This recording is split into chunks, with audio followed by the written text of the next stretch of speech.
We have with us today the Central Council member Gyan Chandra Mishraji, who is going to be the moderator of this VCM. We too have with us Rekha Shah, who is the insolvency professional and the speaker for today's VCM. Gyan Mishraji is also Vice Chairman of Continuing Professional Education Committee and of Management Accounting Committee, also Internal Audit Standard Board of ICAI. In these three, he is Vice Chairman, and beside that, there are many committees where as he is the member of the committee, and he is also a practicing insolvency professional too. Rekhaji is the speaker in the session today, as I told you. The session is going to be a session on the liquidation. And friends, we all know that the Insolvency and Bankruptcy Code 2016 has been introduced with overall objective of promoting the entrepreneurship and balance the interest of all the stakeholders by consolidating and amending the laws relating to the reorganization and insolvency resolution of the corporate persons, partnership firms, and individuals in time-bound manner. So far, the law has been notified for corporate persons and some part of the individual, which is known as the corporate individual guarantors or personal guarantors to corporate debtors. For all of them, the law is notified, but for partnerships and the general individuals, the law is not notified. When we look at the objective of the code, the distinguished feature is that which comes before us is the resolution of the insolvency, and it is through resolution plan, which one can say emphatically to be the key success of IBC era. However, in certain circumstances where resolution plan doesn't become successful or resolution cannot be achieved, then in that case or in that scenario, the liquidation process is unavoidable and the corporate debtor has to opt for, or the RP has to opt for the liquidation of the corporate debtors. The code and the regulations thereunder provides for the process of liquidations to enable orderly exit to the liquidation process, and just to build the capacity for our members with respect to having the good knowledge in the liquidation process as well as CARP. The Insolvency and Bankruptcy Code Committee of ICAI has published various handbooks, which includes handbooks on liquidation process and voluntary liquidation process under IBC. Along with the other handbooks have also been brought out on the important topics under IBC such as moratorium, resolution plan, personal guarantors to corporate debtors, corporate insolvency resolution process, claims, do's and don'ts for the in the case of resolution plan, also for the IPs, pre-packaged insolvency resolution process also. Beside this, we have come out with the FAQ on IBC. All these FAQs are supported by the case studies, 2 or 3 case studies, jointly, or you can say in collaboration with the IBBI, Insolvency and Bankruptcy Board of India. There are many opportunities available in the field of the insolvency resolution practice for the chartered accountants at large. Considering the professional opportunities under the code, the committee had launched certificate course also on the Insolvency and Bankruptcy Code 2016 in the online mode for its member. So far, we have already conducted 3 batches. 4th batch is going to start from 8th of June, and we expect that like all the 3 batches have gone full, this will also be a full, and we also expect that by having the knowledge from these kind of batches, the members will be in a position to practice into the different areas of the insolvency process. They need not be the IRP or RP, but you can be the forensic auditor, you can be the transaction auditor, you can be the claim advisor, you can be the advisor to the corporate debtor, you can be advisor to the financial creditors or to the operational creditors. You can act on behalf of them for the NCLT, NCLAT also. So there are many opportunities which are available to chartered accountants. So friends, these are about the opportunity, and just to build the skill set of our members, we are continuously having the VCMs. We are also discussing every month at least one successful case studies which has taken place. The resolution has taken place. We have started now on the liquidation also, that is there any successful liquidation process also where the liquidation value has come more than what is being suggested by the registered valuers. So this is how we are the capacity of our members, where they can do the best and they can realize the maximum money for these kind of resolution process which are coming into their ways. With this, I once again welcome you all. Welcome Rekha Shah, and welcome Gyan Chandraji and Abhishek and other staff members from the IBC. Thank you all for giving me a patient listening. And over to Gyan Chandra Mishra ji, who is the moderator of this program. Gyan ji, over to you. Thank you.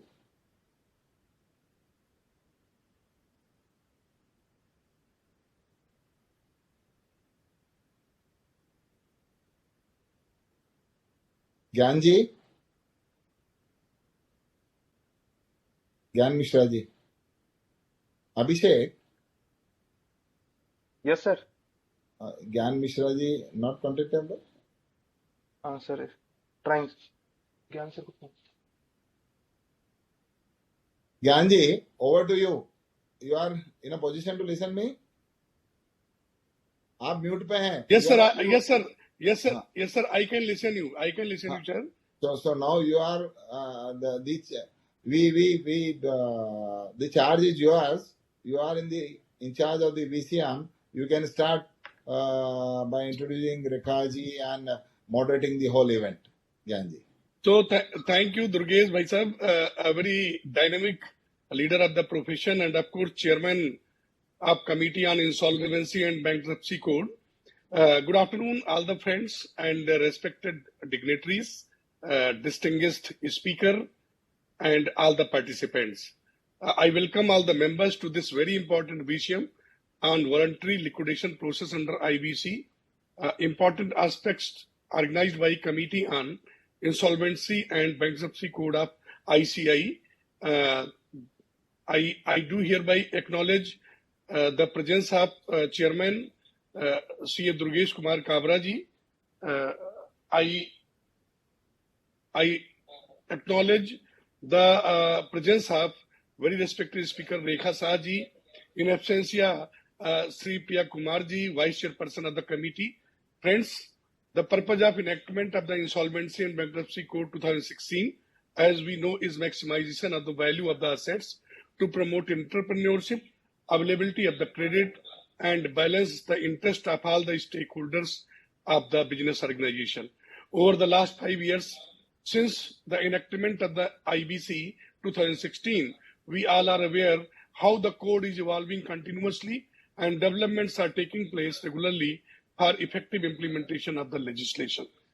We all know that the code provides for various processes under IBC, and today our discussion will be on a very important process, that is liquidation process under IBC, covering its important aspects.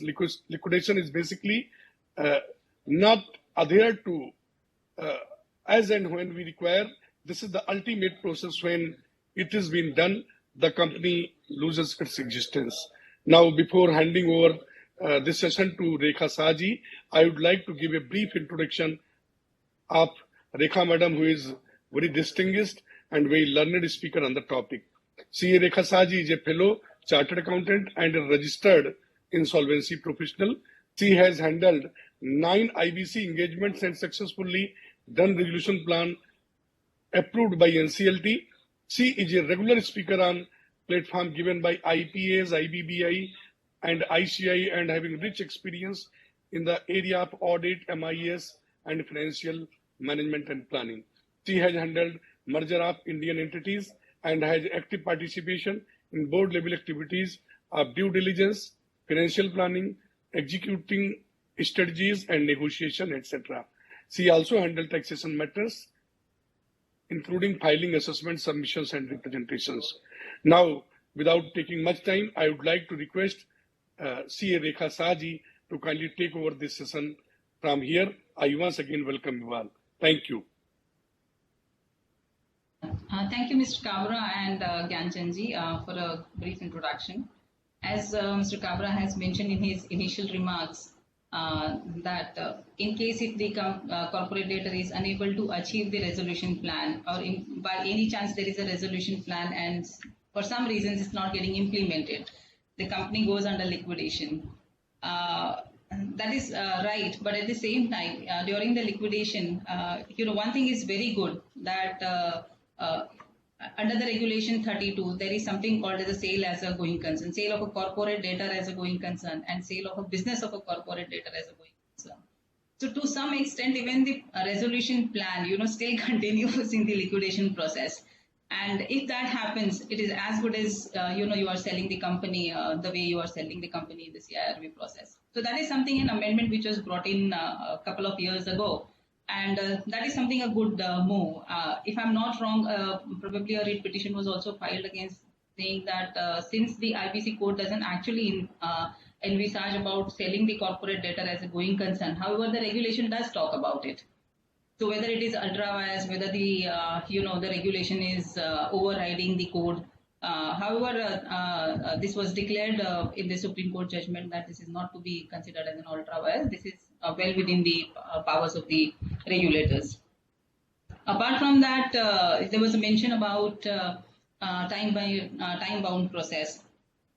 You all probably, some of you would be knowing that initially the liquidation process was to be conducted within 2 years. Now it is reduced to 1 year. So one really can actually gauge that how much it is critical to ensure that the entire process has been completed in a timely manner. Significantly, it has been cut down to half of the time. And I must not mention about the voluntary liquidation because that is not a today's topic. But however, there is also an amendment in the voluntary liquidation wherein the timeline also reduced significantly. It is now, it has become a very serious process wherein the people who are the stakeholders in the insolvency profession need to be geared up to ensure that they actually finish the entire process in a timely manner.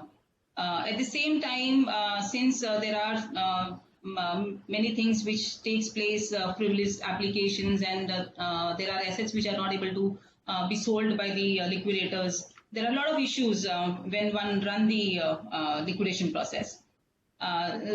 So to ensure that that happens well within time, there are a lot of amendments also has been brought in the regulations, which actually supports the liquidator to ensure that the process has been smoothly run, and if possible, maximization of the value of the assets can be achieved and distributed among the creditors.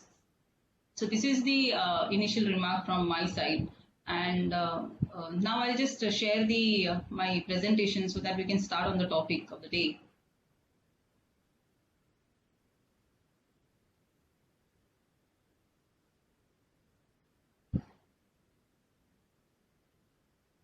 Can someone just tell me that it is visible on the screen now? What is visible? Yeah, okay, thank you. So the topic of today is the liquidation process under IBC. It's an important aspect. So what I'm going to do is that I'm going to cover only the important part which actually one really need to look at and understand more in detail. And those will be covered with some of the important case law, and that will the case laws will be covered by me at the last when I'm through with the important topics. So some few topics in my mind, actually, I thought this will be an advantageous position for all the participants today, which is about, understanding the liquidation cost, how the liquidation cost can be contributed by either the COC members or the stakeholders consultation committee, at what point in time, what is their role, what is their powers, and how the liquidator has to ensure that they are meeting the requirement of the regulations. What is the stakeholders consultation committee? What is the role of stakeholders consultation committee? And what is the amendment which was brought in? And what is the relation to bring that amendment just recently which was introduced?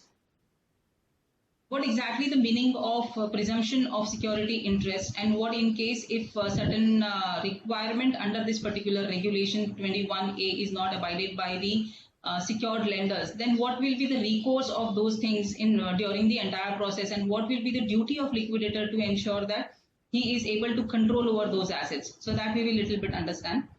Sale as a going concern, I'll take it little more in detail because this is the heart of the entire process, including the not readily realizable asset. These are the key points which I think one must know, which are actually an important aspect of the entire liquidation process, apart from the some of the case laws. So the liquidation cost is basically, everybody would be knowing what exactly it does cover under the regulation 21EA. The liquidation cost has been already defined, and which not only covers the fee of the liquidator but also various costs, which is appointment of the professionals, cost incurred by the liquidator for verification of claims and preserving the assets of the company, then to ensure that the company remains as a going concern. If the company, if the corporate debtor is a going concern, the corporate debtor's business related cost also becomes a part of the liquidation cost. Similarly, the way we have in the CIRP, IRPC cost we call. Then any interim finance which is raised, the interest on the interim finance for a period of 1 year also becomes a part of the liquidation cost. Any amount which is repayable to the contributors, we will understand about what does this mean, contributors is.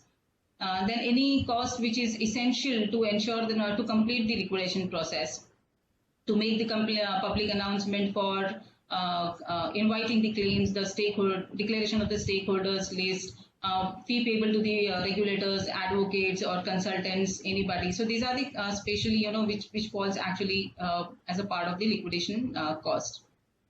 Now, what is the role of COC in this, and what is the role of stakeholders consultation committee?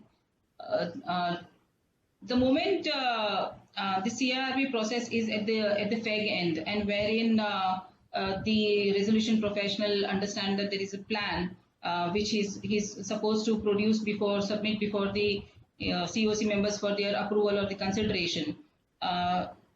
He must put an agenda for a discussion with the COC members, wherein the COC has to actually make a best estimate of the liquid assets of the corporate debtor, and they have to also find out the best estimate of the liquidation cost sitting along with the RP. What in case, why is that during the liquidation, during the CIRP process, this process has to be run? This is the amendment which was brought in 2019.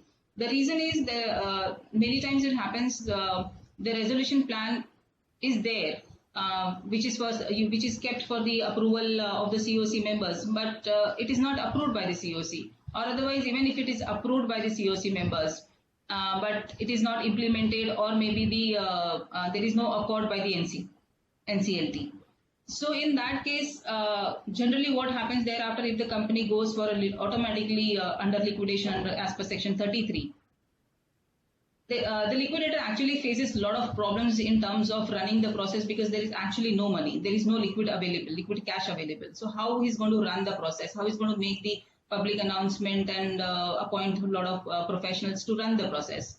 So that is the reason this Regulation 39B under the CIP process was brought in, to ensure that there is a homework which is done by the resolution professional in case if such situation arises at a later stage. So any which ways the resolution professional is well aware of that what are the liquid assets are available with the corporate data. And the COC members can make a plan that what could be the best estimate liquidation cost could be. So the difference between the estimation of the liquidation cost and the liquid assets available, that much is the difference which becomes a part of the plan of the COC, which will be the contributory, they will be the contributory to ensure that the liquidation cost is met if suppose the company goes under the liquidation. And this particular plan has to be approved by the COC. In case if it happens that the COC members are not approving such a plan, then in that case, if suppose that there is an appointment of a liquidator, the liquidator will have to go under the liquidation process, and as per Regulation 2A, he'll have to invite the Stakeholders Consultation Committee by virtue of Regulation 31A. 31A regulation is basically a constitution of the Consultation Committee, and that Consultation Committee has a role, specific role which has been defined, which even includes this also. So the liquidator will have to put it before the Stakeholders Consultation Committee, and in this case, then in that the liquidator will be responsible to estimate the liquidation cost. While in the case of Regulation 39B, it was COC member who were the best, who are the people who were supposed to make the best estimate of the liquidation cost. However, in case of Regulation 2A, now there is no COC. It is completely a job of a role of a liquidator. So liquidator will have to make an estimation, and that estimation has to be put it before the Stakeholders Consultation Committee meeting. And this has to be approved by the Stakeholders Committee, and this has to be allocated. The cost, whatever the contribution amount comes in, this has to be allocated among the stakeholders who are actually financial institution. This is not supposed to be required to be contributed by the non-financial institution. Now the definition of financial institution is basically given under the code. So one can actually refer to that, and that is as per the RBI guidelines. The moment this gets approved before the Stakeholders Consultation Committee meeting, within 7 days from the date of initiation of liquidation process, the escrow account has to be opened in the scheduled bank. Now, this is a practical challenge that though the law specifically says about the 7 days, I am yet to see actually any case wherein such escrow account could have been opened within 7 days. It's really very difficult to open the escrow account just in 7 days.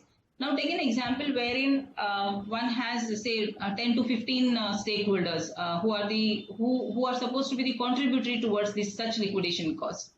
You need to actually identify a couple of people who becomes a lead signatories to the escrow agreement, and you will have to go to those lead bankers or the contributories who are assigned to be signing for an agreement and get it signed. You also become a party. There are tri-party agreements. So getting it signed and approaching the bank and opening a bank account, it doesn't actually happen within 7 days. Second challenge here is that it says from the date of order. That is the liquidation commencement date.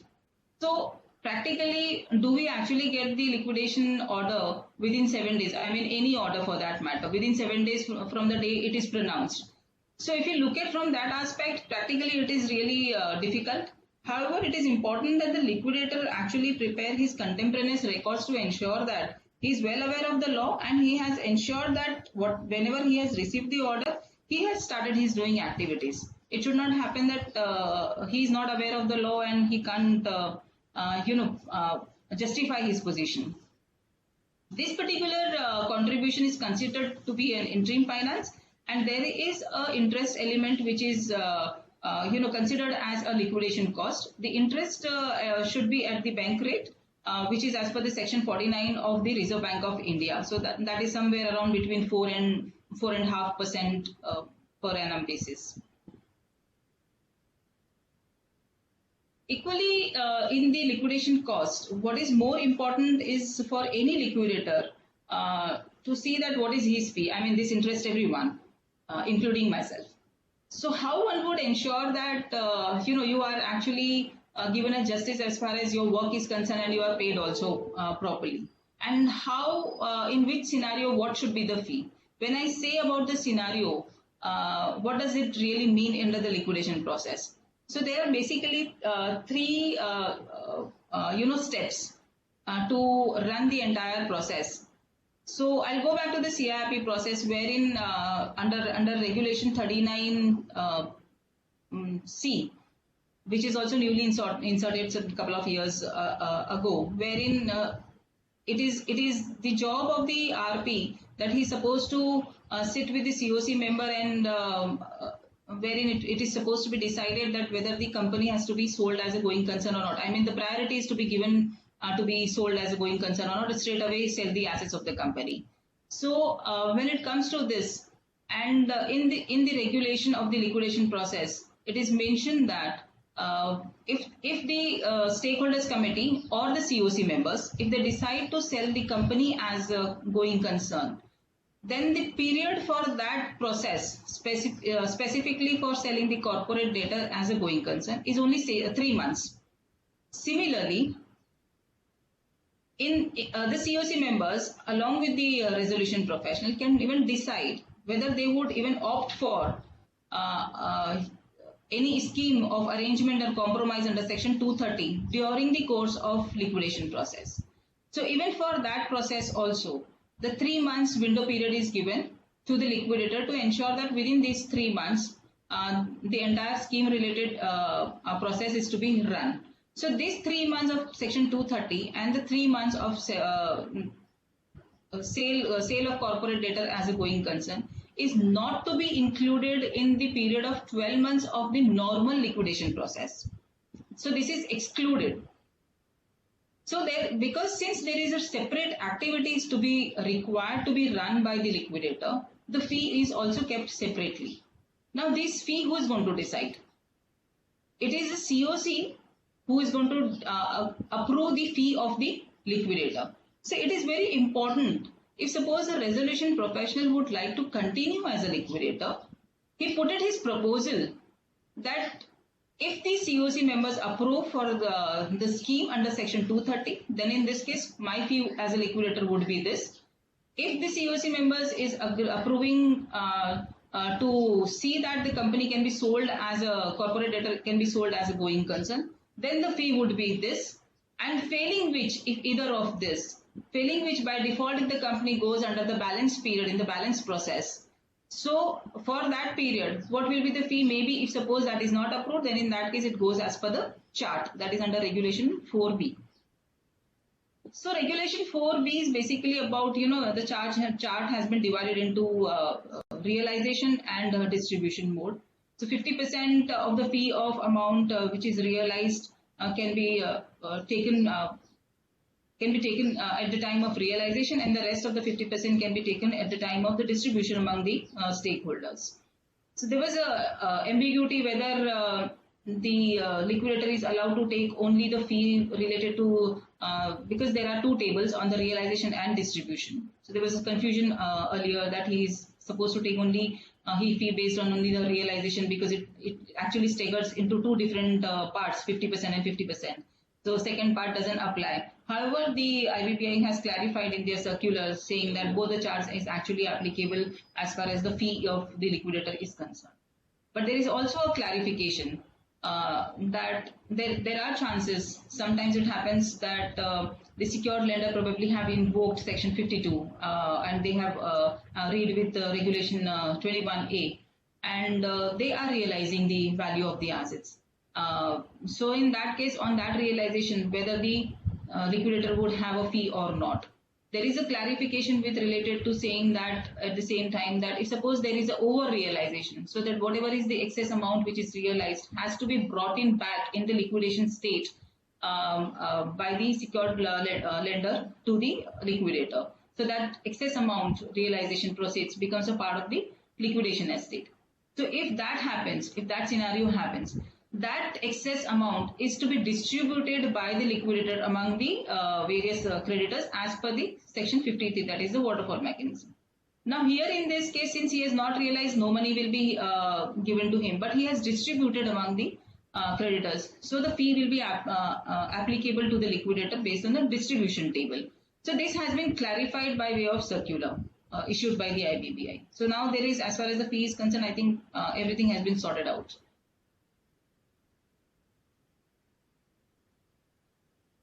Yeah, the regulation 31A, as I said, I mean, just 1.5 years before this was introduced, and it is a liquidator who is responsible to ensure that he is constituting the consultation committee within 60 days from the liquidation commencement date. Basically, 60 days is like 30 days wherein we invite the claims from the creditors, and 30 days the liquidator wherein actually he takes the time for verification of claims. So by 68th day, the liquidator is ready with a list of stakeholders, and he's filing that list of stakeholders with the adjudicating authority.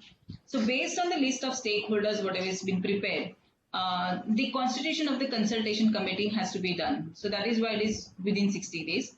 So what is exactly is the role of stakeholders consultation committee? Prior to a recent amendment just a couple of months ago, the only role which was given is with related to wherein if suppose under 39B or 39C the sale of going concern is not been decided by the COC members, then in that case it is the liquidator who has to go back to the stakeholders consultation committee and discuss and then get it consultation from the I won't say the approval because there is no method of approval, it's a consultation he is obtaining, and it is a liquidator who can even supersede the consultation which is given by the stakeholders committee, provided he is actually writing the reasons for superseding the consultation which is given by the stakeholders. So earlier, prior to the recent amendment on the enhancement on the role of the consultation committee, it was only with related to where they decide on selling the company as a going concern or section 230 or something like that. However, now the scope of even the stakeholders consultation committee has been largely enhanced. But as a matter of best practices, even some of the liquidators or IPs used to actually call for us XCC meeting, and they used to discuss about the appointment of professionals, especially in a large assignments, how to sell the assets, what are the manner of the sale, certain pre-bid qualification, approval on the decision on the reserve price and what should be the marketing strategy so that the best achievement on the value can be done. Now that was as a matter of a best practices. Some of the IPs used to do, including myself. But now this has been brought in as a matter of amendment, and it has become a part of the regulation as a mandatory activity for even the liquidator as at the same time for the stakeholders consultation committees. So it is the role of the liquidator. The moment he has the valuation report, I mean, he has to prepare a chart. What is the best reserve price in his view should be, and now even in the amendment it is categorically mentioned that even EMD cannot be more than 10% of the reserve price. Prior to the amendment, there were the cases wherein the EMD was charged somewhere more than around 20%, 25% of the reserve price. That was substantially high. That was considered by the regulators. So it is now clarified very clearly that it cannot be more than 10%. EMD cannot be more than 10% of the reserve price. So these are the certain things which has been brought in as a part of the amendment, and it has been very clearly defined what exactly is the role of the liquidator and what exactly is the role of the stakeholders consultation committee. Now, when it comes to formation of the consultation committee, how one would actually form it? It is by way of, there are 6 different categories which has been defined in the regulation itself. And it has been said that if suppose there is a 25% or 50%, depends on the each bucket of the creditors, type of the creditors, they will have the representative for that particular type of creditors. And how the representative of a particular type of creditor would be selected? there is a mechanism by way of e-voting. The representative who is getting a majority vote will be elected as a representative on a particular that type of creditor itself. So overall maximum, if suppose if we look at any large entity, if all the types of creditors have submitted their claims, then in that case max to max based on the this regulation, the chart which is given in the regulation 31A, maximum there can be a 11 stakeholders representative members in the committee. So it becomes quite convenient to deal with the committee and to take a decision in a time-bound manner. That's more important, because I think that is only the intention of bringing this stakeholders consultation committee, because prior to which, if suppose you go for a creditors meeting and decide, I don't think so one can even reach to a conclusion. So this was a good move, in fact. I'll just now move to the next topic, that is the presumption of security interest as per regulation 21A. This is basically introduced because there was a lot of issues with related to initially when the liquidation process was run and the liquidator used to call for claims. There was no method available wherein the lenders used to declare whether they would like to relinquish their security interest or they would not wish to relinquish their security interest. So it used to remain under the dilemma. So how in that case, if suppose the charge is not given to the liquidator, the asset is not becoming a part of the liquidation estate, and then in that case, if suppose it is a small assignment, there is only one property and the one property actually has a first charge or exclusive charge, whatever, and the secured lender is not actually giving an excess custody to the liquidator, then in that case he is not going to make contribution towards the liquidation cost also. Those was the day which was faced by a lot of liquidators. I mean, we had a lot of challenges that time. So after some couple of years having experience on certain practical aspect, this kind of amendments which was brought in, and thereby even this was also been introduced in terms of like when it comes to submission of the claim by the creditors. So they are supposed to declare that whether they wish to relinquish their security interest or not. And this is what has been amended even in the claim form, that is form C and D. So by default, they are declaring their intention of relinquishing their security interest or not within 30 days, because 30 days is a period wherein they are supposed to submit their claims with the liquidator. So that is something is a hardship which is taken care. So now, what in case if the secured lenders are not relinquishing their rights and they are realizing their rights? So it has been very much clear now clarified that they are supposed to make a payment as far as the CIRP cost and the liquidation cost is concerned. If suppose there is something remained as a CIRP cost, unpaid CIRP cost, and whatever is the liquidation cost incurred by the liquidator, the secured lender who are realizing their security interest, they are supposed to meet this cost good to the liquidator.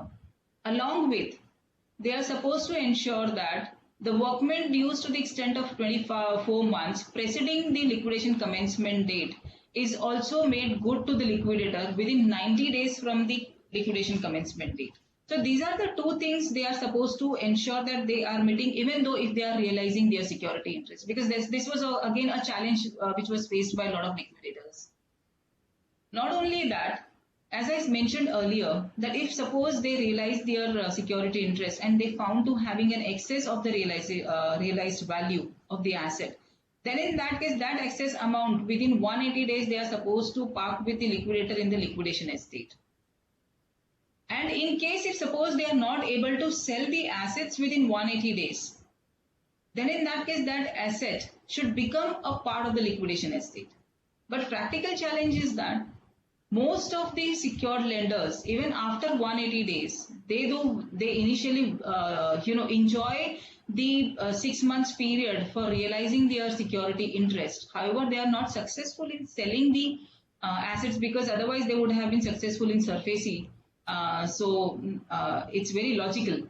So within 6 months, many times it happens that they are not able to sell. So then in that case, they are supposed to surrender that asset and give a custody of that asset to the liquidator to make that asset as a part of the liquidation estate. And then in that case, the liquidator should start his process for selling that asset and ensure that he is getting the sale process and thereby the distribution. So there are a lot of challenges because many lenders are not actually even after 180 days not giving custody to the liquidator to make that asset as a part of the liquidation estate. So there are still challenges we are facing. Okay, now I'll just cover about sale as a going concern. So this will go a little long because this and the next NRRA is the heart of the entire liquidation process. Basically, sale as a going concern is, wherein, as I said earlier, that it's a COC who recommends, and COC, if they recommend, then in that case, they are responsible to identify the group of assets and liabilities, and which is according to their commercial consideration, like that. If suppose the COC is not able to identify the assets and liabilities, or they don't do it, during the course of CIB process, they don't approve it. In that case, the liquidator shall identify the group of assets and liabilities to be sold as going concern with the consultation of the stakeholders consultation committee, which I already covered. Liquidator shall distribute the sale process as per the waterfall mechanism under section 53 of the code. As I said earlier, that IBC is actually silent about the sale of the corporate debtor in liquidation. However, the regulation does permit, which I have already covered. It is almost similar to the resolution plan. Along with the business's assets and liabilities, all contract, licenses, concessions, benefits, privilege, agreements, everything actually vests with the corporate debtor. Reliefs and concessions of the parallel lines of the approved resolution plan may also be granted by the adjudicating authority. This I'll a little bit explain in next 2-3 minutes. There will be an issuance of shares by the corporate debtor because there will be an extinguishment of the existing shares and new shares will be issued to the RA, successful bidder. The existing shareholder will become obviously the claimant to, if suppose there is a proceeds available, so that can be distributed as a residual proceeds available with the corporate debtor, with the liquidator. And when it comes to selling the corporate debtor as a going concern, the corporate debtor will not dissolve because it continues. Because the entire, as I said, that assets and liabilities, including all contracts, concessions, agreements, benefit, privileges, gets vested among the new successful bidder. So there is no question of having a corporate debtor to dissolve. Might as well, but when it comes to selling the corporate debtor, business as a going concern, then in that case, yes, the corporate debtor will get dissolved. So that is the difference one need to understand. As I said now, the sale of assets of the corporate debtor or the corporate business as a going concern actually does not require the NCLT approval under IBC. Why do I say so? In my view, in nowhere in the code it is actually mentioned that you have to go to the adjudicating authority and get an approval the way we are getting an approval for resolution plan. Okay, now regulation 32, which actually talks about the manner of sale and wherein 6 types of manner of sale has been categorized. There is nowhere in the regulation also does say that even if you from A to D, you are selling the asset maybe in slum sale or parcel or individual manner, you have to go and go to NCLT and take an approval. So similarly, even it doesn't even apply for ENF because it is not even specifically mentioned that you have to go to the NCLT and get an approval. However, people have been doing it. So why they have been doing it? It is more prudent to do it. The reason is because unless and until one goes to the NCLT, how would you actually look for a relief and concession? So that is the reason I think most of the bidders who have been or otherwise liquidator have been applying the such kind of applications before the NCLT for various relief and concession. It's more akin to a resolution plan. So what exactly is basically covered under the relief and concession?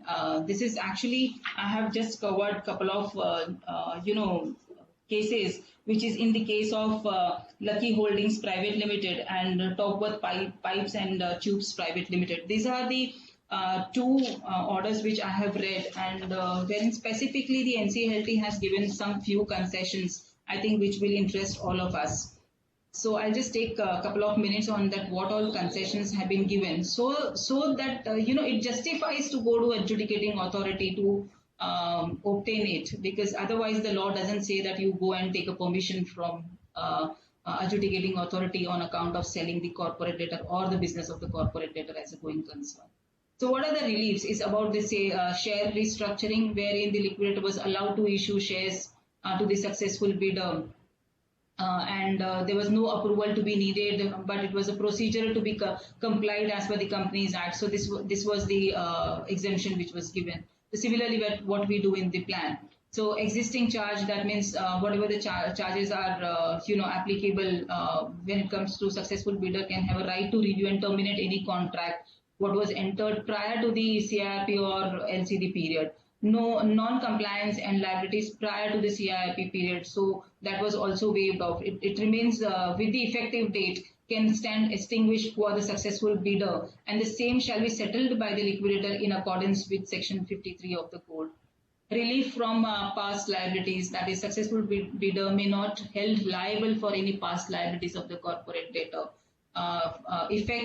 which was related to prior to the effective date. So any claims, litigations, arbitrations, judicial, regulatory, administrative proceedings, whatever it is, in relation to or in connection with the corporate debtor prior to the effective date. So this was the concession given.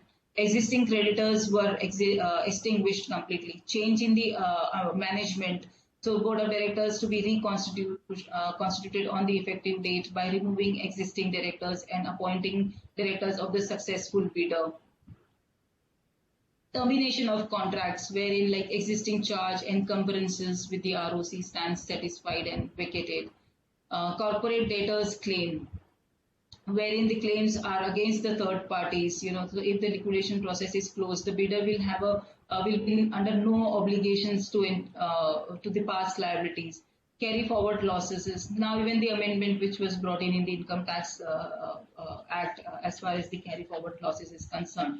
But unless and until you actually get it approved from the, it is always good to have a permission from the NCLT as far as these things are concerned. So,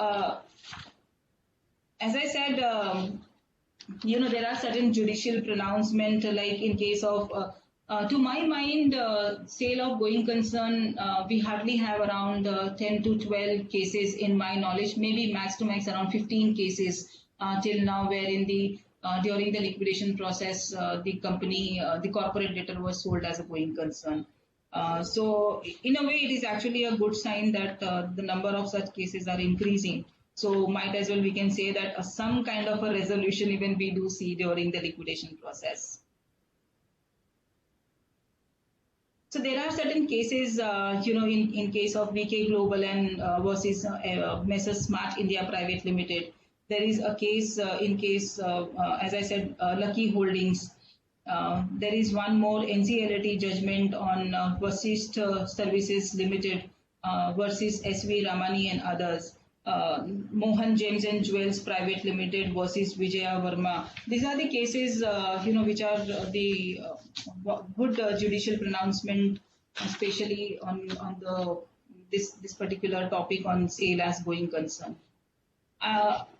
But however, there are certain specific, questions which keeps triggering all the time, because a lot of clarity is needed. If I say that there are 12 to 15 judgments, I mean successful sale of corporate debtor as a going concern, that means still it is not being majorly used by many insolvency professionals, or maybe it is not being successful for some of the other reasons. But the questions in terms of FAQ remains something which is always in the back of our mind. So I'll just cover some few specific questions so that we have a better clarity on sale as a going concern.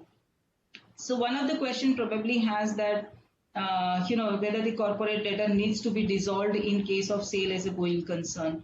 So to elaborate this is that the sale as a going concern can be actually two ways, as I said, that the corporate debtor as a going concern or otherwise sale as a business of a corporate debtor as a going concern. So I have already covered that the entire business and assets of the corporate debtor is actually getting transferred as is where is basis, and thus the the dissolution application need not be filed, and the liquidator may file a final report in terms of Regulation 45(3)(a) of the liquidation regulation. However, in case of sale of a business of a corporate debtor as a going concern, the liquidator shall file the dissolution application along with the final report.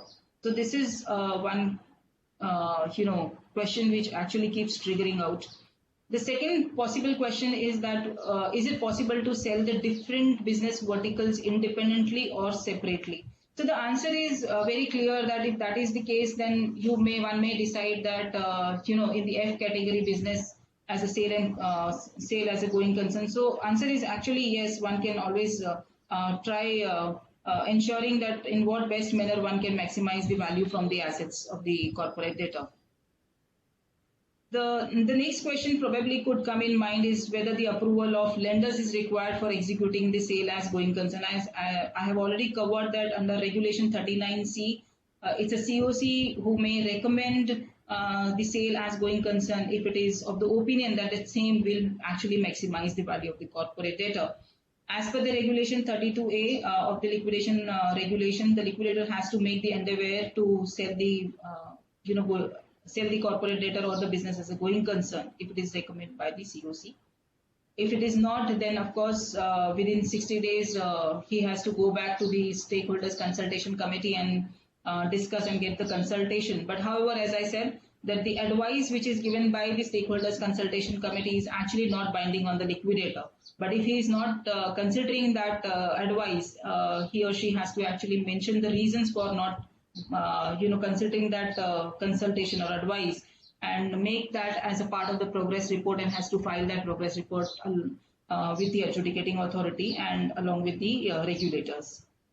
So some maybe a couple of more questions like whether the approval of NCLT required. So as I said, the answer is basically says that Regulation 45(3)(a) of the liquidation regulations provides that the liquidator shall submit an application along with the final report and the compliance certificate in Form H to the adjudicating authority for the closure of the liquidation process of the corporate debtor, and the corporate debtor is sold as a going concern. So that that is the reason why I say that the code and the regulation actually do not envisage as the approval by the NCLT for the sale of corporate debtor to be intended buyer as a going concern. However, successful bidder may approach. Nowadays, even the liquidator is actually approaching also on behalf of the sector. And I have seen actually some of the cases where the liquidator have been approaching and NCLT actually has been taking cognizance of such applications. Now, what are the tax applications of sale as a going concern? So, as I said, in case of direct taxes, it is considered as a slum sale. And we all know that in some these cases, such tax shall form part of the Section 53, that is part of the waterfall mechanism. I think I've covered in one of the case law also. Indirect taxes, there is a notification of some number is 12/2017 of central tax where it has been clarified that this sale of the corporate debtor and sale of the business of the corporate debtor as a going concern is considered to be a services. And this has been exempted and given a nil rate of GST. So if you look at from the point of view of direct taxes and indirect taxes, I mean, it is really a beneficial thing for any successful bidder. Then what are the payment priorities for the operational creditors and workmen employees for the amount arising out by virtue of running the corporate debtor as a going concern? So the answer is like as per Regulation 2EA sub-regulation 5 of the liquidation process, we have already discussed about the liquidation cost. So if the company has been run as a going concern, so whatever the cost incurred during the liquidation process to ensure that the corporate debtor remains to be a going concern, that cost, whether it is an operational creditor or a workman employee, So that becomes a part of the liquidation cost. So we have discussed that, and that payment then in that case will be considered as a liquidation cost, and it will be under priority on as per section 53. What is the payment process in case of sale as a going concern? So yes, obviously the payment will be definitely will have to respect the waterfall mechanism as per given in the section 53. So there is no actually option to anybody. So next question probably arises that what steps can be taken by the liquidator in case of liquidator requires a time beyond 90 days to explore the sale as a going concern. So this is something challengeable because the law clearly allows only 90 days. So however, the liquidator may file an application seeking an extension beyond 90 days in the event of the same, if the same is required under section 60 subsection 5 of the code. So will the inter se priorities of the secured creditors hold good after the relinquishment of security interest? So there is NCLAT judgment in case of Gujarat Oleo Chem Limited. In case of I think the liquidator was Mr. Anil Goyal. It was ruled that the secured creditors will not prevail in the liquidation waterfall under section 53. And the Honorable Supreme Court had stayed the operations of said order passed by NCLAT. Thus, this issue will garner the clarity on once the Supreme Court pronounces its decision on the matter. I think there is, I have not seen this matter was closed in the Supreme Court, so actually I'm not aware of what has happened thereafter. So I thought some important aspects when it comes to sale as a going concern. There are a lot of clarity required. So I thought it is, as today's subject is about the important aspect, I might as well cover it. So this is, I think, probably will give a lot of insight to all the participants about the sale as a going concern. Now I'll next move to the which is again the important point with related to regulation 37A. That is the assignment of not readily realizable assets. Basically, what is it? Not readily realizable asset is nothing but the assets. This first of all, the first criteria is that no matter what, all these assets should be part of the liquidation estate. Unless and until any asset which is not a part of the liquidation estate, the liquidator has got no right to sell. I mean, what is he going to sell? Because these are this estate is his own, where he has he is acting as a trustee. So wherever he has a custody on those assets, he only can sell those assets, not otherwise. So it is important whether it is in the form of the tangible, intangible assets, or maybe it is a contingent receivable, disputed receivable, subjudiced receivable, any kind of receivables. Unless and until they are forming part of the LE, it doesn't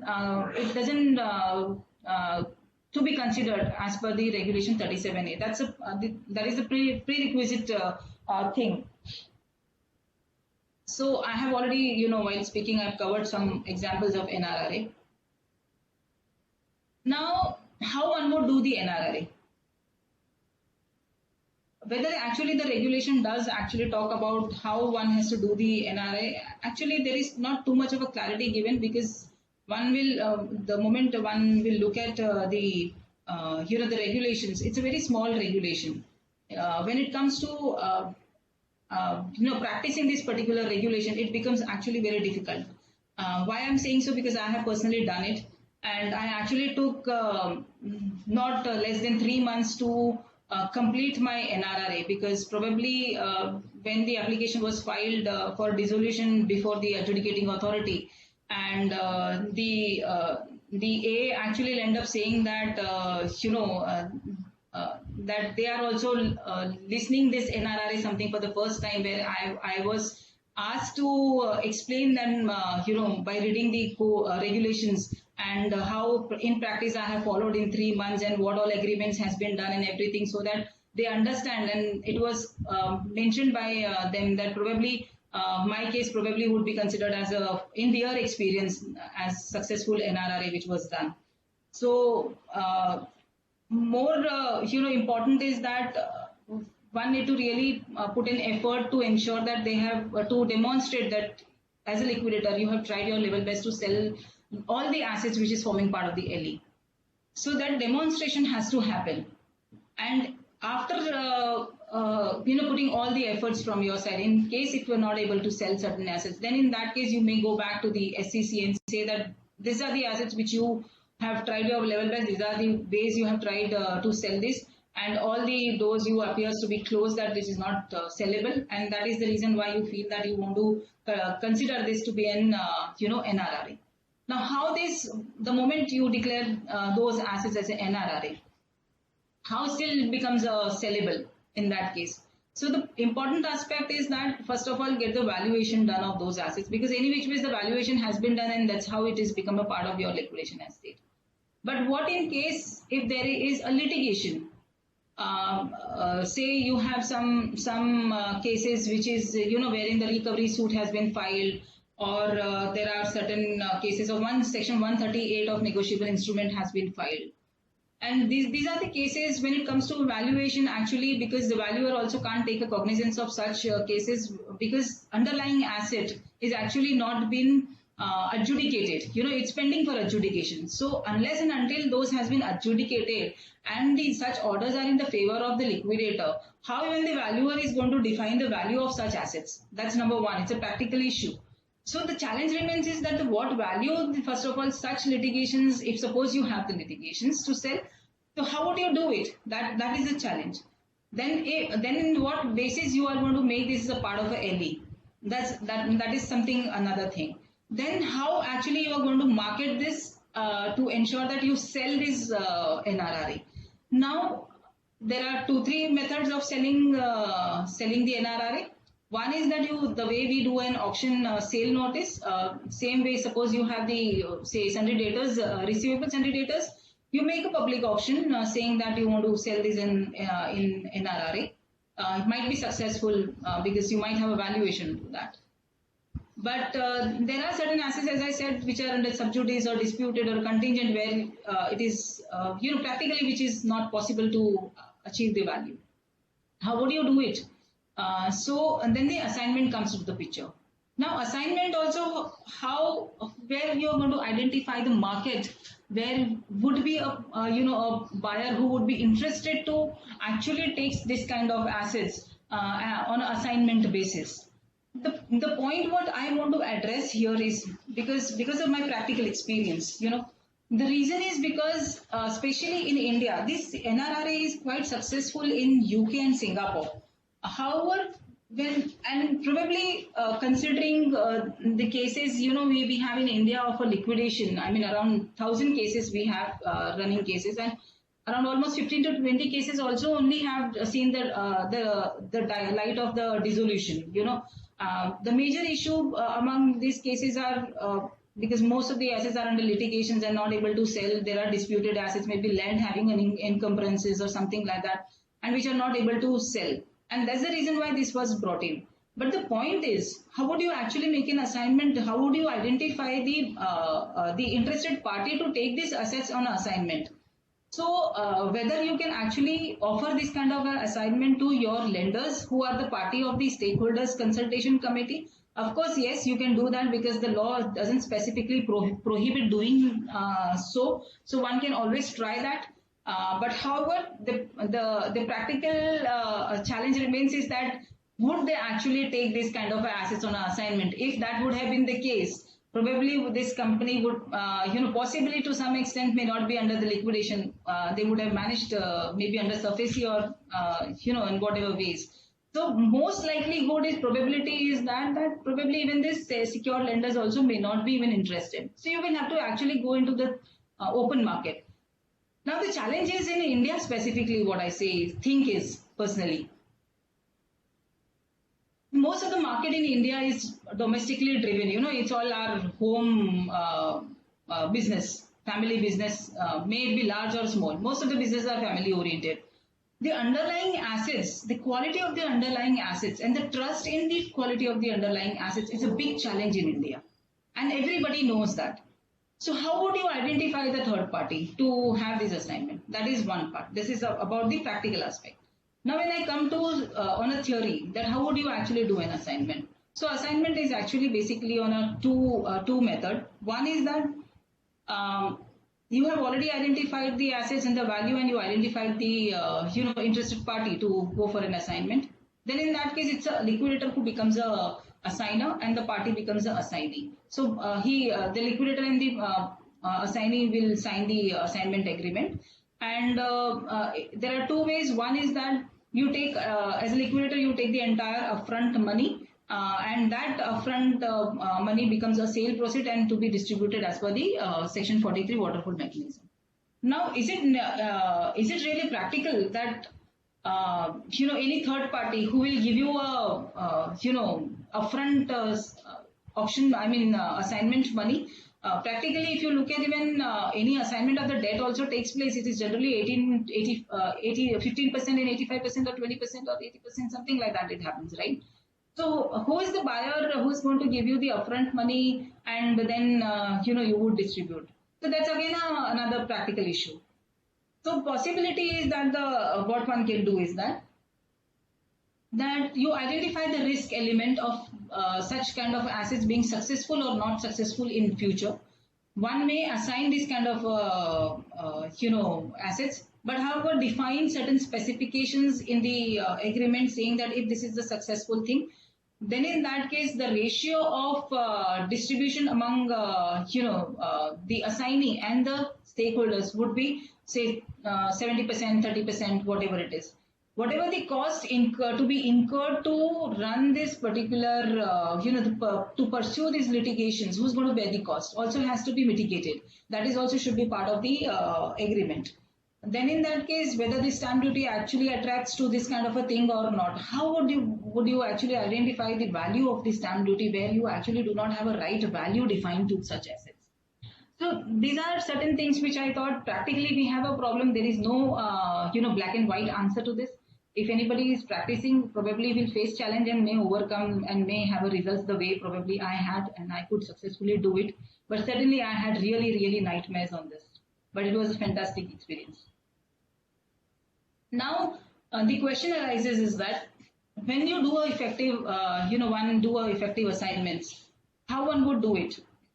I think time is very short. I must rush up.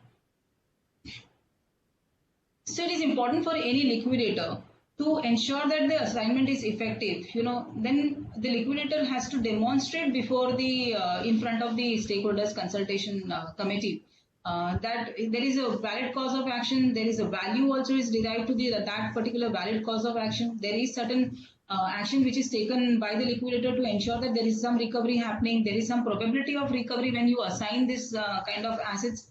Then there are proposed defendants also who should be, who is willing to settle in case if they are willing to settle. Whether have you tried settling before thinking of doing an assignment? Whether it is in the interest of the corporate debtor as a whole or in the interest of the creditors. Whether it is equitable, fair and reasonable when you are actually doing an assignment. Have you tried and tested the market? What are the alternate availables, and have you tried those alternates before you actually testing for an assignment?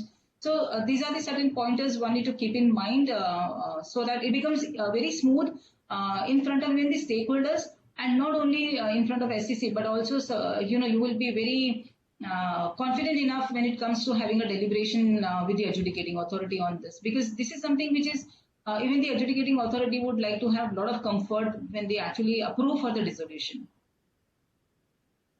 So what are the principles can be followed by the liquidator is like, they are acting in the best interest of the liquidation estate. They are seeking maximum consideration of the value of the assignment, do a lot of consultation with the stakeholders. Assignment, again, it is subjected to Section 29A.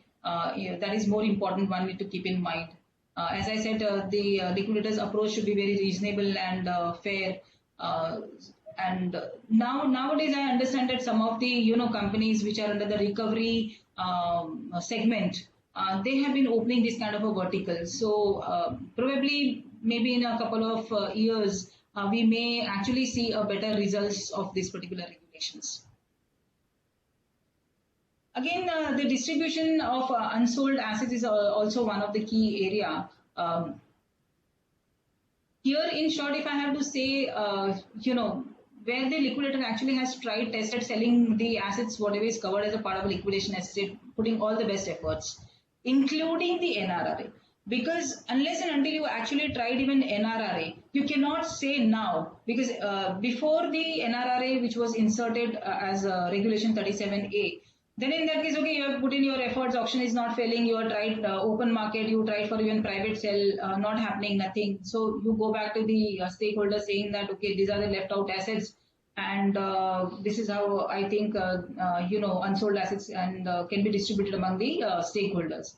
But however, after the amendment of insertion of 37A, one will have to actually prove that you have not only tried selling through auction or private sale, but even you have failed in doing an NRRA. And thereafter, these are the assets which is left out assets, unsold assets. And you accordingly make an application before the adjudicating authority that this is something which I have tried my best. I have invoked all the possible regulations. I'm not successful, and please permit me to, these are the assets can be shared among the stakeholders. So this is about the key aspect on the liquidation process, which I thought I must cover.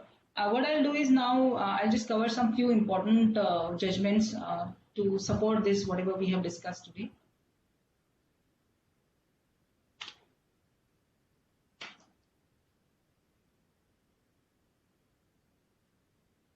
When it comes to practically taking a charge as a liquidator, there are a lot of issues a liquidator actually does face. So what I've done is I've just, taken some six, seven important topics.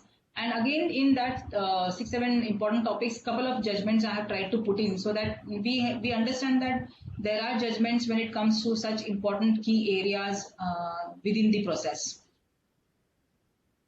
So there is a judgment in the case of S. Muthuraju versus Commissioner of Police, wherein he was trying to, taking a charge on the assets, and the group of unknown persons who were hurled threats with the weapons and did not allow him to enter into the premises of the corporate debtor and carrying out the business and functions of the corporate debtor.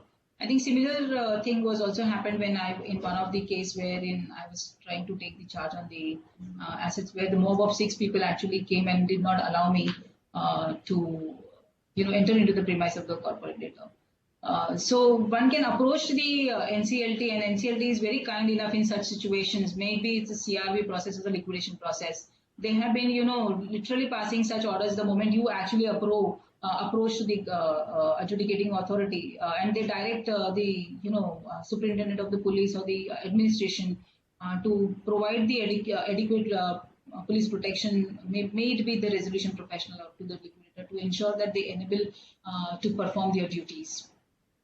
There is one more judgment in case of VCM Exports Private Limited in Seam Jewels Limited, wherein this corporate debtor did not hand over the possession of assets and records during the material period, and even after the possession, after the passing the liquidation order.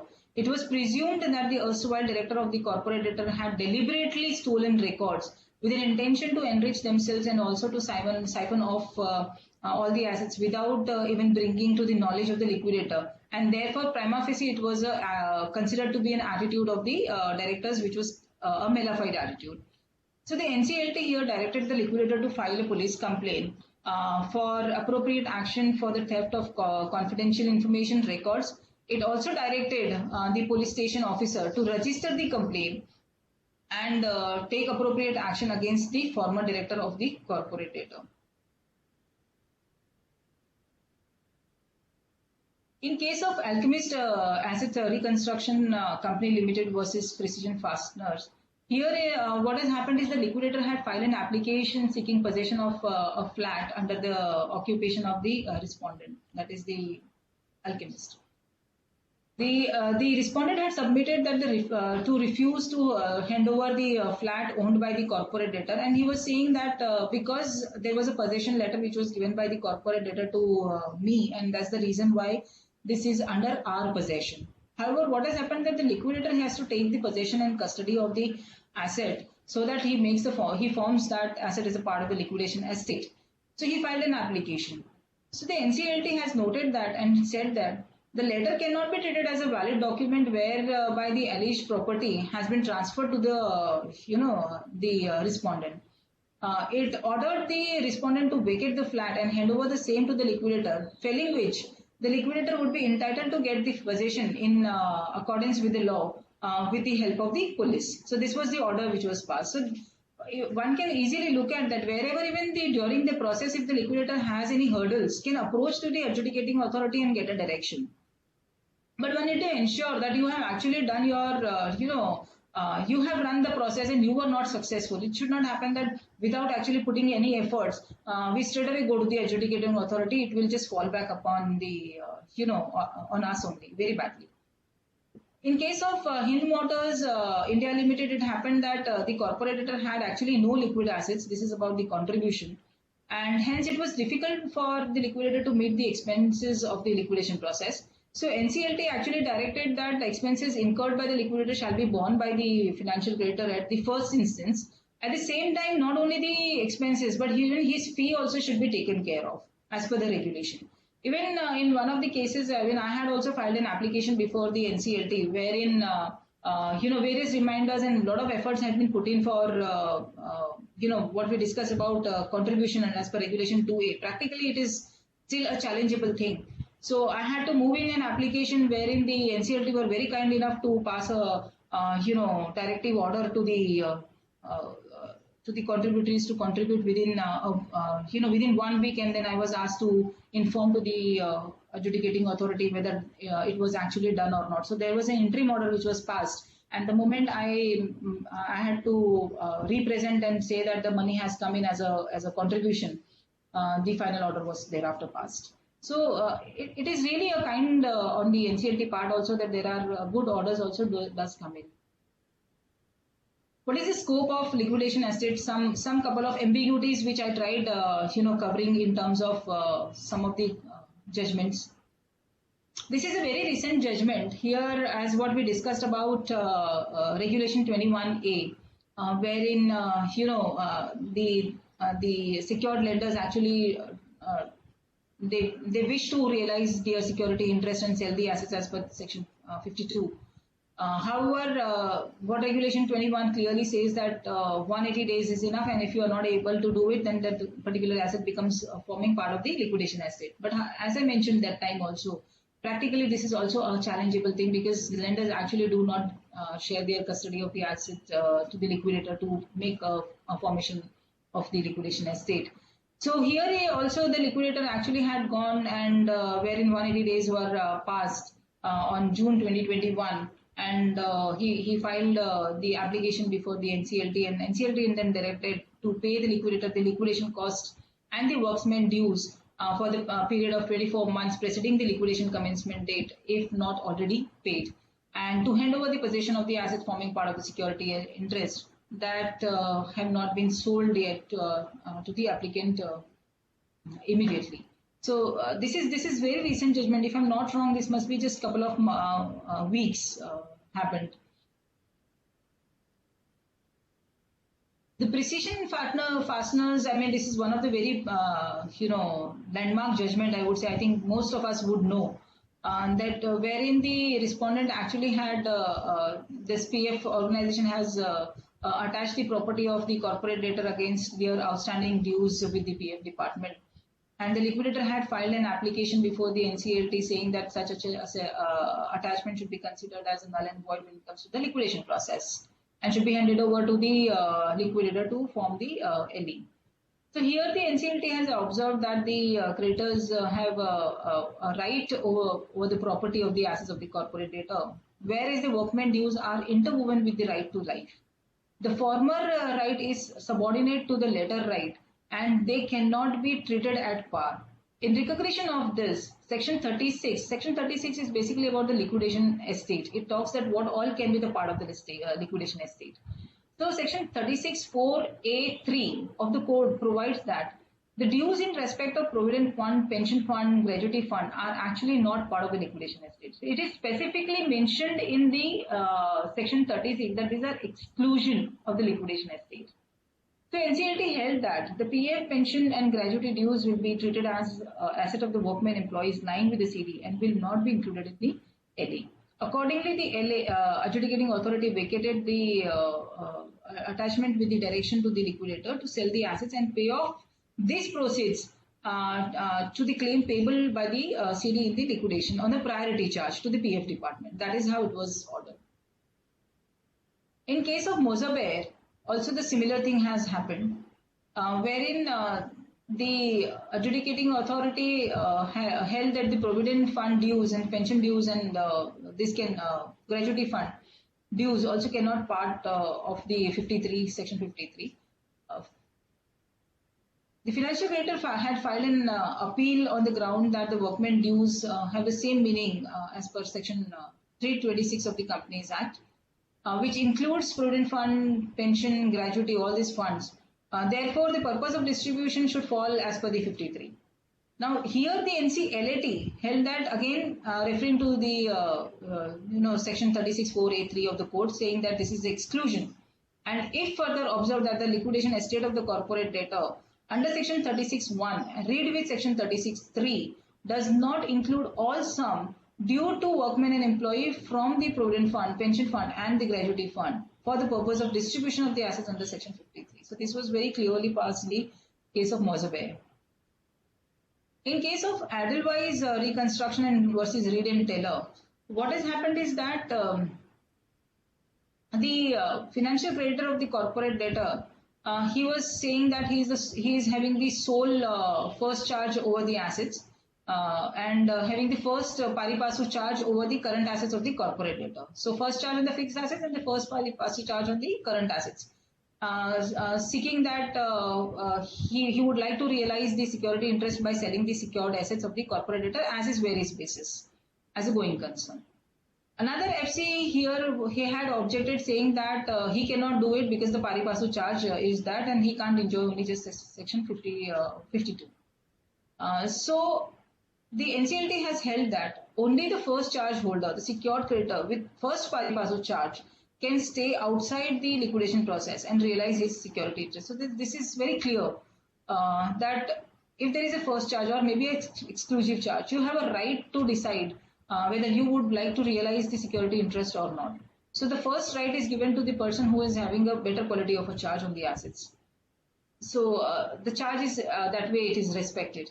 The applicant being the first charge holder is entitled to realize the security interest under section 52. So this was the order which was passed. In case of Savan Govadia, this is the case wherein it is actually talking about the gratuity fund. What has happened is in this case we actually learned about the PF fund, pension fund, gratuity fund, everything because that doesn't form part of the LE. Here what has happened is they say that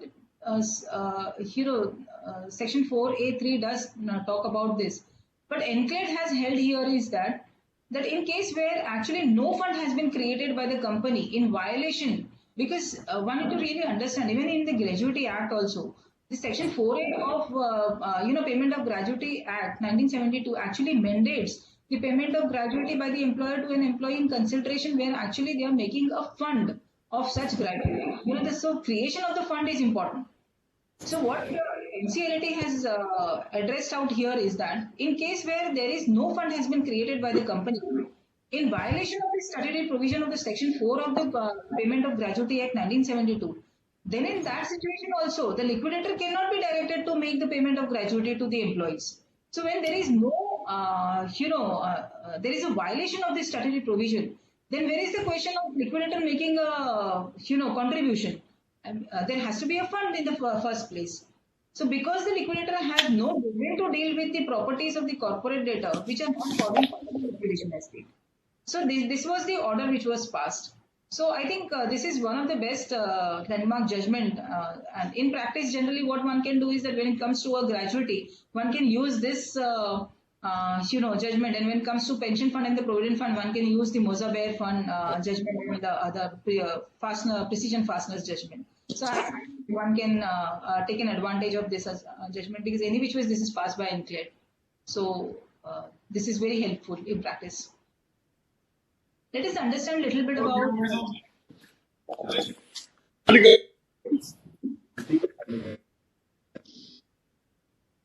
Yeah, may I continue? Okay. Yes, ma'am. Yes, ma'am. Sorry, actually, my audio got activated. You please continue. Yeah, okay, thank you.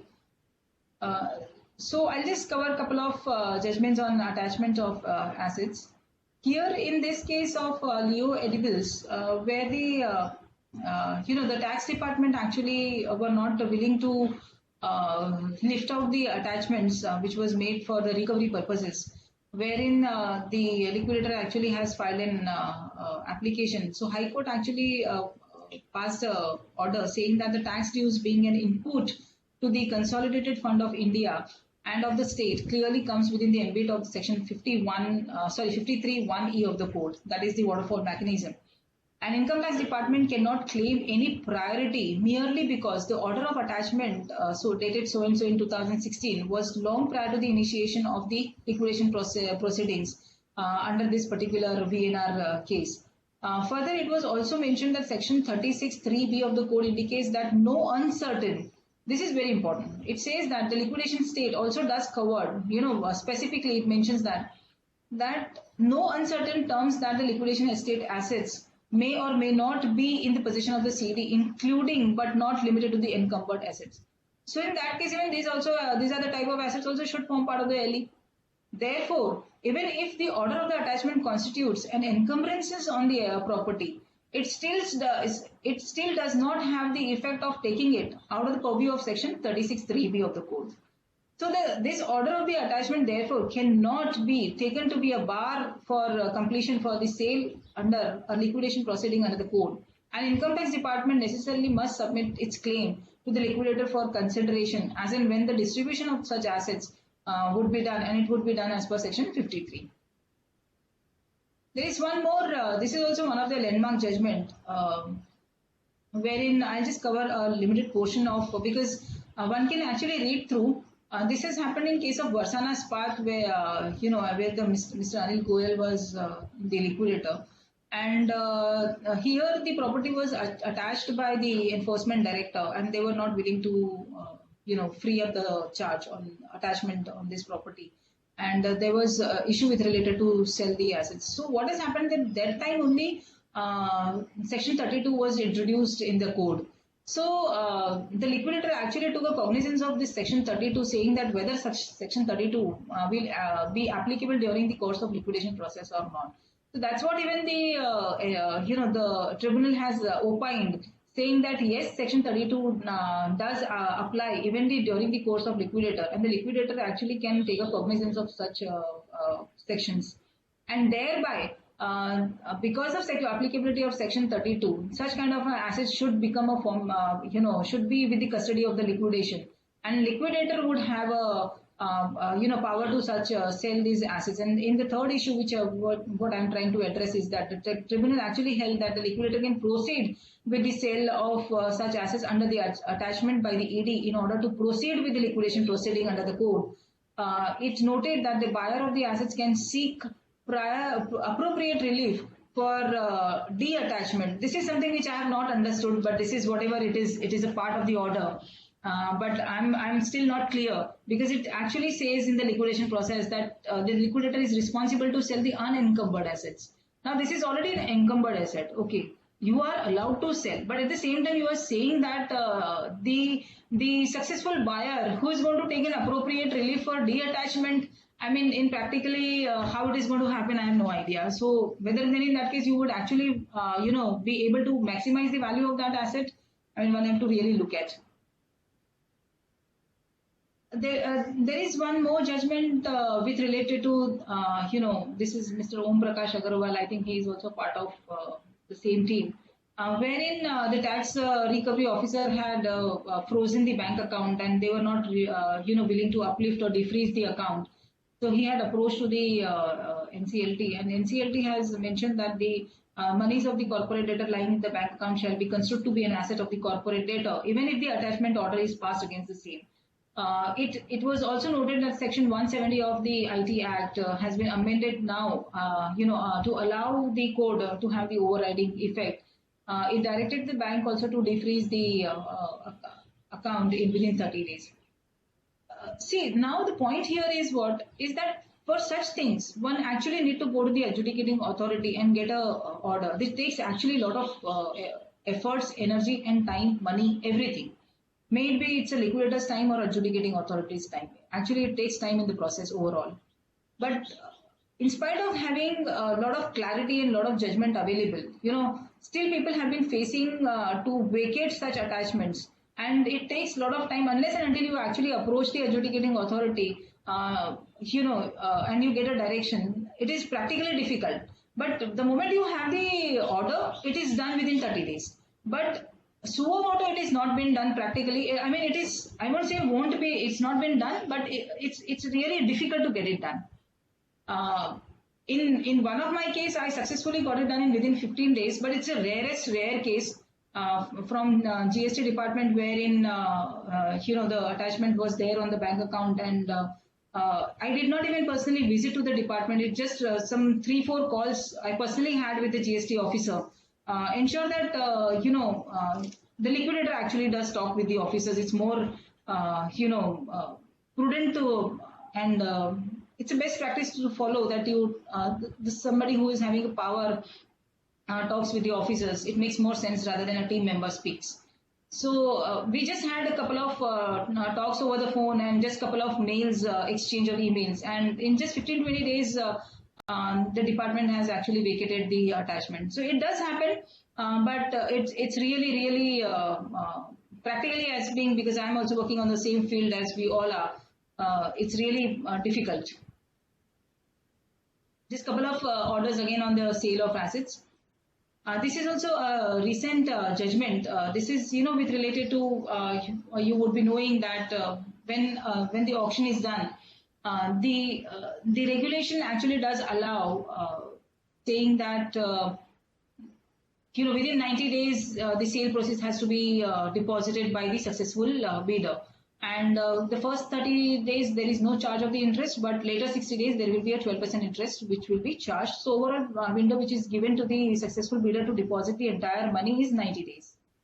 Now here what has happened is that this particular successful bidder, he could not deposit the amount, and wherein the adjudicating authority directed clearly saying that, the law doesn't prevail beyond this thing.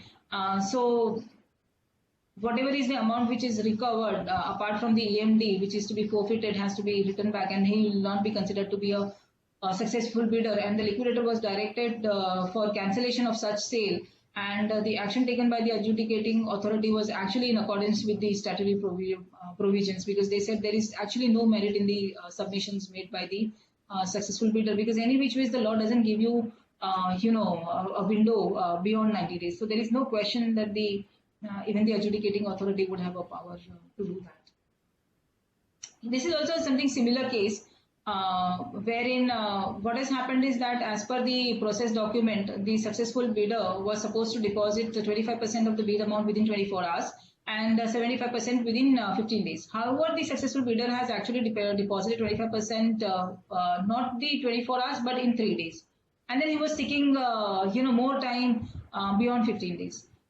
Since the liquidator has approached the H2 bidder and he was under negotiation for seeing that whether the H2 becomes a successful bidder, because the H1 wasn't considered to be a successful bidder because he did not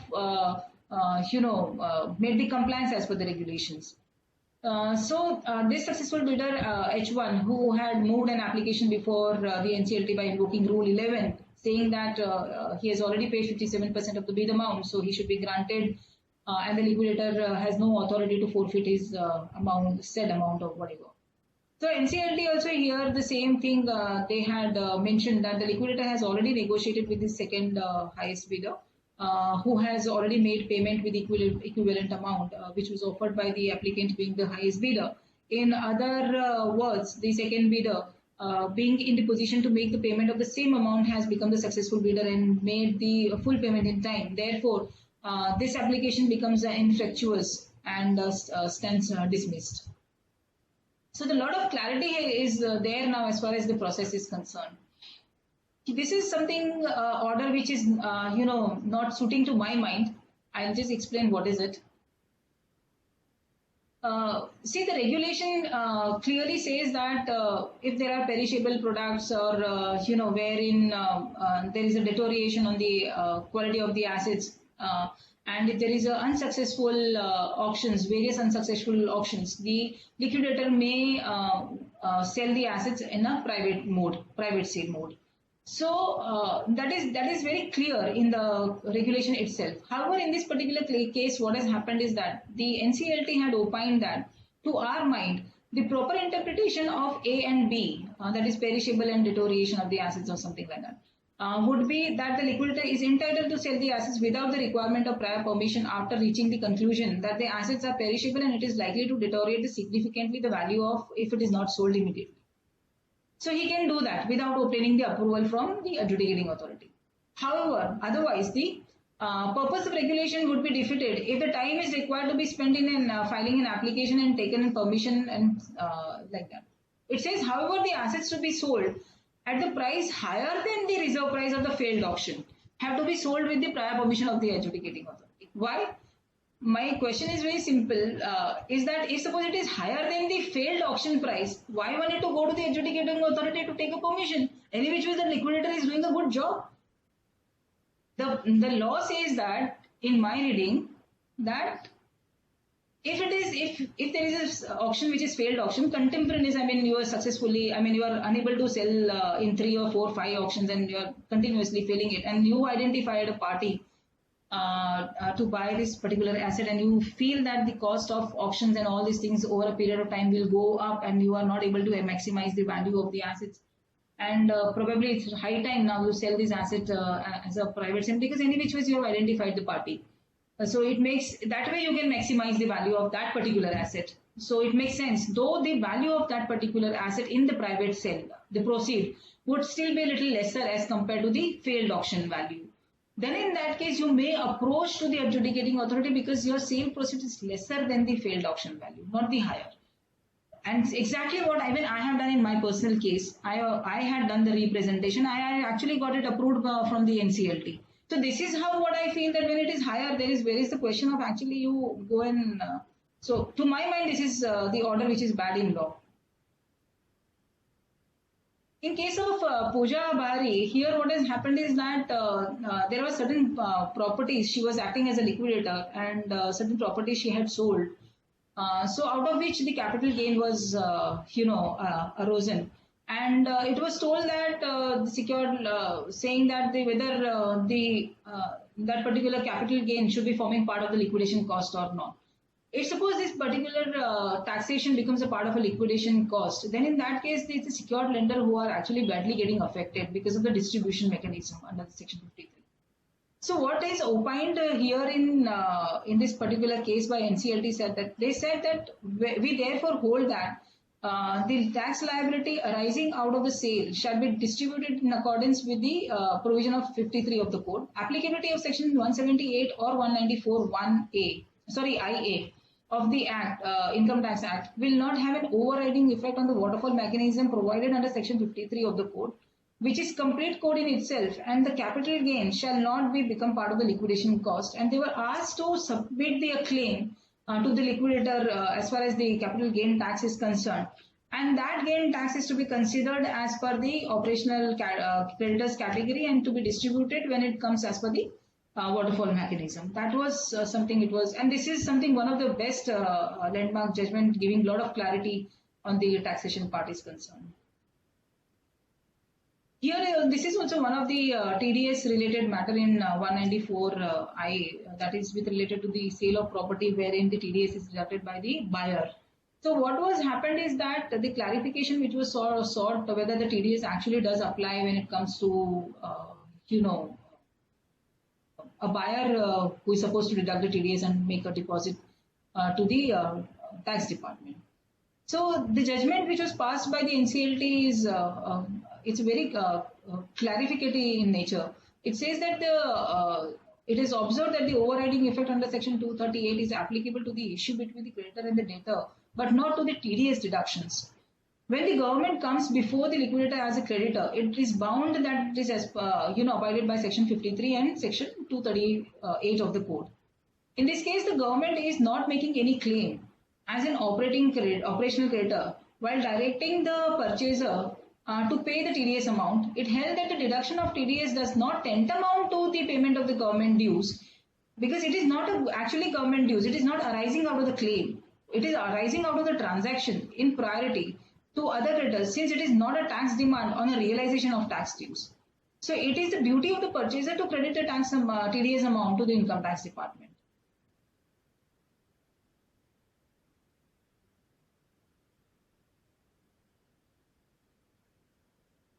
I'll just take one more this case, and there are a few cases. I think we can leave it and we can open this session for Q&A in case we have. This is in the case of CIRP filing of CIRP application. Here, what has happened is that Mr. Abhay Manudane was acting as a liquidator, and during the liquidation process, it was identified that there are certain receivables. Probably one can think, by invoking Section 7(9) applications and bring those parties under the ambit of IBC.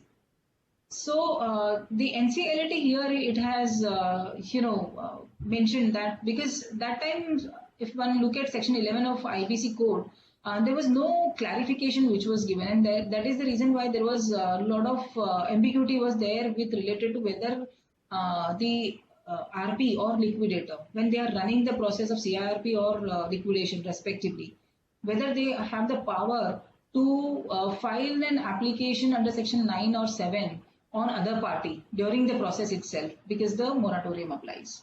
So here, the point here is that you are filing the application not on the corporate debtor. The corporate debtor, I mean the RP or the liquidator, in the capacity of their own capacity of the corporate debtor, they are filing the application on third party. So whether also that is allowed or not when you are running the process. So it has been clarified now, a couple of, I think 1.5 years ago, even by way of inserting a note, explanatory note, in the saying that since it is clarified that Section 11 does not prevent a corporate debtor from initiating a CIRP against another corporate debtor. So now this is open even when it comes to a liquidation process, and if you see that there is a recovery pending for more than 1 crore, you can always initiate the IBC application. But subject to, this is important to note, that if you are in the liquidation process, you are supposed to obtain the permission from the adjudicating authority for filing any suit or other legal proceedings, which is to be instituted by the liquidator on behalf of the corporate debtor. So when it comes to Section 33(5), this is very clear, and I have done that. We had almost recovery of around 7-8 crores from only one party, and we had filed an application before I was acting as a liquidator, wherein we had filed the application, and NCLT were kind enough to grant us a permission to file, to invoke Section 9 on that other party. I have some couple of cases, but I think that's okay with me. It's just major hurdles. I'll just take another 2 minutes. Generally what we all face as a liquidator in the liquidation process. One can keep in mind. I mean, we have already discussed this in the past almost 1.5 to 2 hours. One is that information and documents becomes a challengeable thing when it comes to a liquidation process to collect those documents. So litigation documents. Especially when it comes to tax assessment, because in the liquidation process when you have to allow tax department to do a tax assessment. So these are pertaining to prior periods. If the corporate debtor is closed entity, if it is inoperational for say a couple of years, or maybe the director or the teams are not available or absconded something, where do you get this information? So this becomes a challenge for anybody. So similarly, if these informations are not available, how do you actually get the valuation done? That is another challenge. So then as we discussed about, the assets which are attached under the criminal offences, but now we have this at least Section 32A to support us. Liquidation cost, we have talked about the contribution, and the law is there. It was not there initially.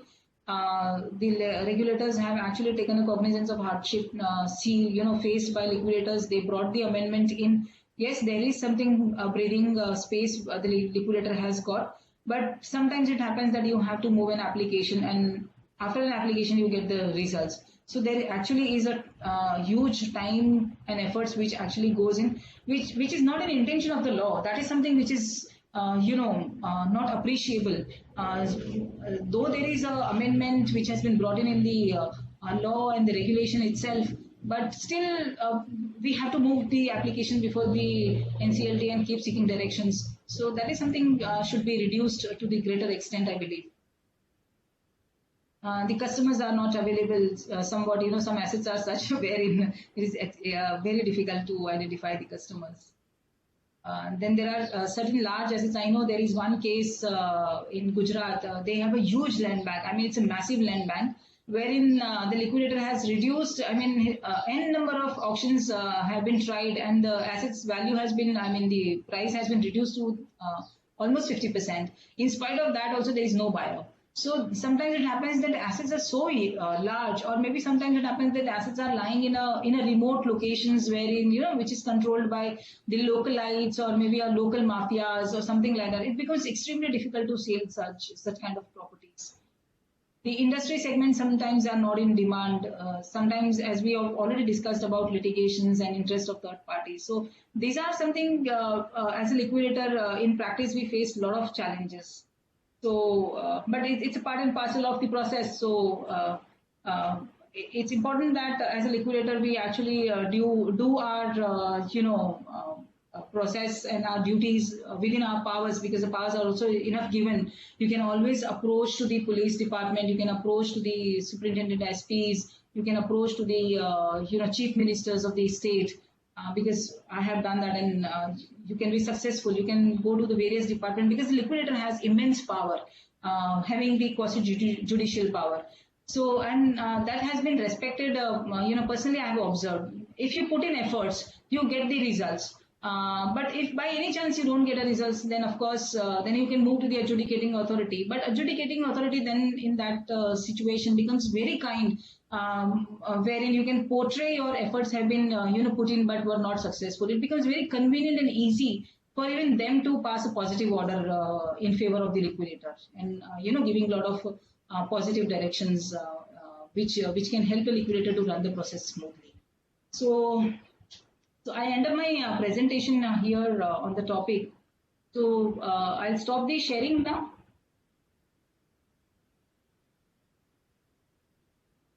Hello.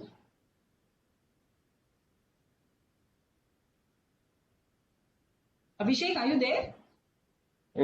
Yes, ma'am. Yeah. Okay. Ma'am, yes. Participants have raised some questions. Yeah. Ma'am, just. I'll try my best to answer those. Okay. Ma'am, first question is whether distribution can be made in tranches in liquidation. What do you mean by tranches? See, I'll give you an example. Probably the person who is asking the question will understand this. Say, for example, you have 4 assets in the liquidation estate. And in the first auction, you could sell only 1 asset out of 4. I mean, you tried for 4, but you could sell only 1 asset. So you have actually realized the proceeds from 1 asset that you have to distribute. So that distribution, the law very clearly says that it is to be distributed within 3 months, if I'm not wrong. It is 3 months. So within that period, you can do a distribution, but you can't overrule the regulations. Okay. Ma'am, next question is, can the liquidator authorize a person to operate the liquidation account? Oh, liquidation bank account, I mean. Yes, ma'am. Oh, I think also. See, I will not personally advise that doing so because the liquidator has got immense power, at the same time having a lot of duties, and a liquidation account is specifically used for specific purposes, wherein you actually put in the sale proceeds and distribute among the creditors. So wherein it has been heavily duty casted upon the liquidator to operate that account, I will personally not suggest doing so. The law is silent on this. In that situation, if you think probably you can take maybe the stakeholders consultation committee in confidence, or maybe if it is much beyond that, you may obtain a permission from adjudicating authority. But personally, I will not advise doing that. So, yeah. Ma'am, next question is, should representatives of labor unions be included in the Committee of Financial Creditors? Committee of Financial Creditors. There is no Committee of Financial Creditor. Okay, next. Committee of Creditor, I think it's Committee of Creditors. There is only one committee, Stakeholders Consultation Committee. Stakeholders. Yeah, so as I said, there is a chart which is given in the Regulation 31A, and there are 6 buckets which are given. So there is one bucket which relates to the workmen and employees. Okay. So the people who have submitted their claim, the liquidator has to open the voting line, and that particular type of a creditor has to select their representative out of the people who have submitted the claim. Okay, and that the person who get elected with the majority votes will be a representative for that particular type of creditor. That is how the regulation says. Okay, next. Ma'am, what happens if the liquidator, in spite of issuing several NITs, fails to sell the factory? What is NIT? NITs? What is NITs? Ma'am, I don't know. I don't Several understand. NITs. I don't understand jargons. Okay.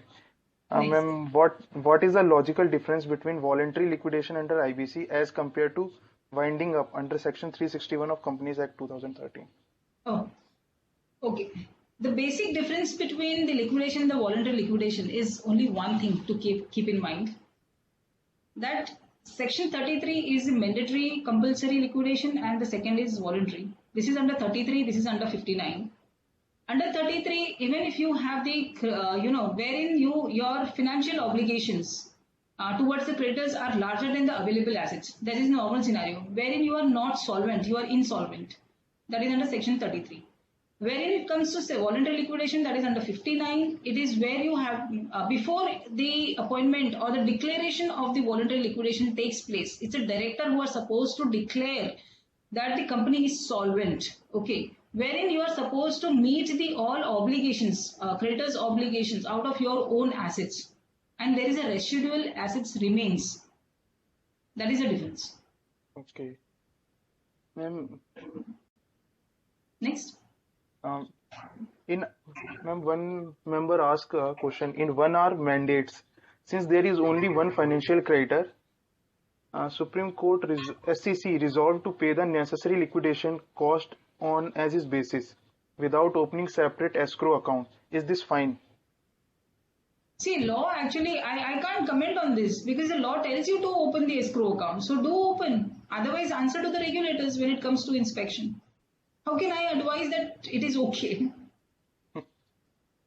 Ma'am, next question is, can you explain the difference between CIRP resolution and sale as going concern in liquidation process? Oh my God. Sale as going concern, I actually took long time, almost 15 to 20 minutes I spoke. So answering again will be, it will be tough. Yeah, I'm sorry. Ma'am, next question is, massive haircuts in recoveries to financial creditors has raised the questions on efficiency to go forward with IBC. Considering the same, whether insolvency proceedings shall be applied to non-corporates anytime soon. This is nothing to do with liquidation today's topic, right? Abhishek, cover those questions which are related to topic. Ma'am, last question. Yeah. Income tax outstanding not admitted in resolution plan. Does it mean department forgoes its rights to claim? This is related to CIRP, but answer is yes. Thank you, ma'am. Yeah. No further questions. Ma'am, thanks for the session.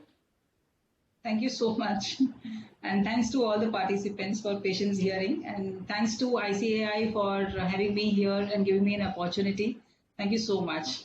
Thank you, ma'am. It has been immensely helpful for all the members at large. Thank you so much. Thank you. Yeah. Yeah, I'll leave the meeting now. Yes, ma'am. Yeah, thank you so much. Bye.